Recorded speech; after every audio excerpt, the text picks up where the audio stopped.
ছবি আঁকা, কবিতা লেখা এসব পেরিয়ে এবার পৃথিবী ও মঙ্গল গ্রহে মানুষের বসবাসের জন্য ঘরের নকশা করল রোবট। কৃত্রিম বুদ্ধিমত্তা সম্পূর্ণ মানব সদৃশ এআইদা নামের একটি রোবট ভবনের নকশা তৈরি করে নতুন ইতিহাস গড়েছে।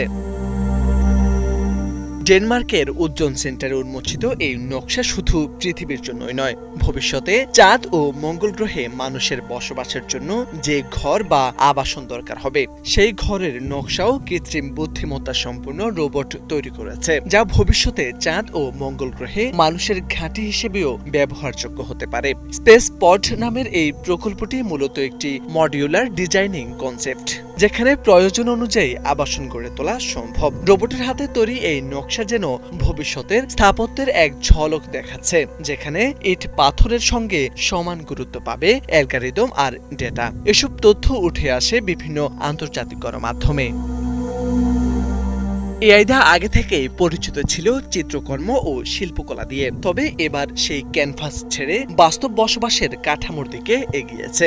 আয়োজকদের মতে এটি শুধু একটি ভবনের নকশাই নয়, মানুষের সৃজনশীলতার সীমানা নতুন করে প্রশ্নের মুখে ফেলেছে।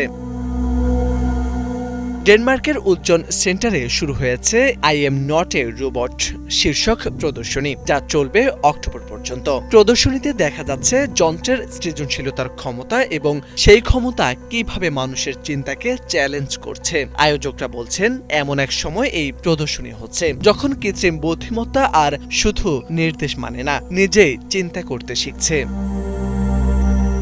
ক্যামেরাযুক্ত চোখ, বিশেষভাবে তৈরি এআই অ্যালগরিদম এবং রোবোটিক হাত, এই তিন শক্তিতে ভর করে এআইদা সরাসরি ছবি আঁকে, নকশা করে। অনেকেই প্রশ্ন তুলেছেন, ভবিষ্যতের শহর কি মানুষের কল্পনায় গড়া হবে, নাকি রোবটের অ্যালগরিদমেই লেখা হবে মানুষের বসবাসের গল্প?